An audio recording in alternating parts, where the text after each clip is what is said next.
علامہ اقبال کی ذہانت، حکیم علمت، مفکر اسلام، شاعر مشرق، فلسفی، درویش صفت انسان، مصور پاکستان حضرت علامہ اقبال رحمۃ اللہ علیہ کے والد شیخ نور محمد بہت ہی دیندار آدمی تھے۔ اقبال کی پیدائش سے چند روز قبل انہوں نے خواب میں دیکھا کہ کسی وسیع میدان کے اوپر فضا میں ایک سفید کبوتر چکر لگا رہا ہے اور اس کبوتر کو پکڑنے کے لیے بہت سے لوگ دیوانہ وار اس کے پیچھے میدان میں ادھر ادھر بھاگ رہے ہیں۔ کبوتر کبھی آسمان کی بلندیوں پر اڑنے لگتا تو کبھی نیچے میدان کی طرف آ جاتا، لیکن وہ کسی کے ہاتھ نہیں آ رہا تھا۔ کچھ لمحے یوں ہی چلتا رہا، بالآخر کبوتر نے آسمان کی بلندی سے غوطہ لگایا اور سیدھا نیچے اقبال رحمت اللہ علیہ کے والد کی جھولی میں آ گیا۔ بیدار ہونے کے بعد آپ رحمت اللہ علیہ کے والد شیخ نور محمد نے اس خواب کی تعبیر یہ جانی کہ ان کے ہاں بیٹا پیدا ہوگا جو خدمت اسلام میں اپنا نام پیدا کرے گا، اور پھر چند روز بعد خواب کی تعبیر کے مطابق 9 نومبر سن 1877 میں سیال کوٹ کی فضاؤں میں نماز فجر کی اذانیں گونجنا شروع ہوئی تو شیخ نور محمد کے ہاں ایک پیارا سا بچہ پیدا ہوا۔ گھر میں خوشی کا سما بن گیا اور نماز کے بعد سجدہ شکر ادا کیا گیا۔ شیخ نور محمد نے اپنے خواب کی نسبت سے نو مولود کا نام محمد اقبال رکھ دیا۔ کسی کو اس بات کا اندازہ نہیں تھا کہ یہ بچہ بڑا ہو کر برصغیر کے مسلمانوں کو اپنی الہامی شاعری کے ذریعے ہندوؤں اور انگریزوں کی دوہری غلامی سے نجات دلائے گا اور جداگانہ قومیت کا احساس اجاگر کر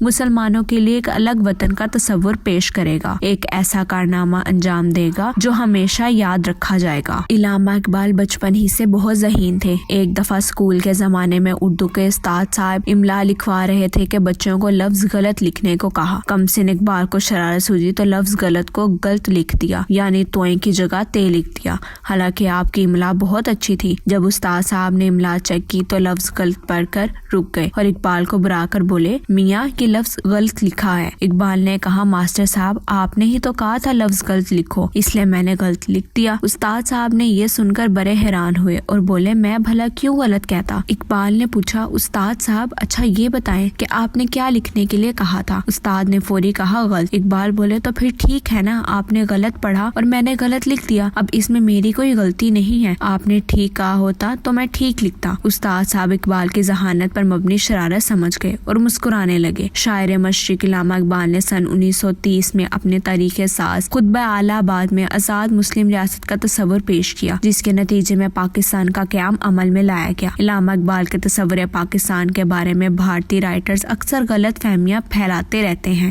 بعض ہندو رائٹرز بے بنیاد اور جھوٹا دعویٰ کرتے ہیں کہ علامہ اقبال رحمت اللہ علیہ کے خطبہ اعلی آباد سے 6 سال قبل یعنی سن 1924 میں آریہ سماج کے ایک ہندو کانگریس کے صدر لالا لاجپت رائے نے لاہور کے ایک اخبار ٹربیون میں شائع اپنے مضمون میں پہلی مرتبہ برصغیر کے فرقہ وارانہ بنیادوں پر تقسیم کا منصوبہ پیش کیا تھا، جبکہ حقیقت یہ ہے کہ ہندو رہنما شروع سے ہی پورے ہندوستان پر قبضہ کرنا چاہتے تھے اور کسی بھی طرح کی تقسیم کے لیے راضی نہ تھے۔ اس لیے یہ بات سننے اور پڑھنے میں مسخہ خیز سی لگتی ہے کہ ہندو نے مسلمانوں کے لیے الگ ریاست کا تصور پیش کیا۔ اگر تاریخ کا مطالعہ کریں تو لالا لاجپت رائے کے مضمون سے بہت پہلے سن 1909 میں علامہ اقبال رحمت اللہ علیہ اسلام کا سیاسی اور اخلاقی مثالی تصور کے عنوان سے ایک آرٹیکل بھی تحریر کر چکے تھے، جس میں انہوں نے تصور پاکستان کی پیش گوئی کچھ ان الفاظ میں کی تھی کہ مسلمان کمیونٹی کے لیے ایسی جمہوریت ہی بہترین حکومتی نظام ہے جس کا مثالی تصور اور مقصد یہ ہو کہ انسان کو اس کی فطرت کے تمام امکانات کی ترقی اور نشو و نما کے موقع میسر آ سکے۔ ہندو رائٹرز کے پروپیگنڈا کے باوجود دنیا بخوبی جانتی ہے کہ پاکستان کا تصور علامہ اقبال رحمت اللہ علیہ نے ہی پیش کیا تھا اور پاکستان ان کے خواب کی ایک تعبیر ہے۔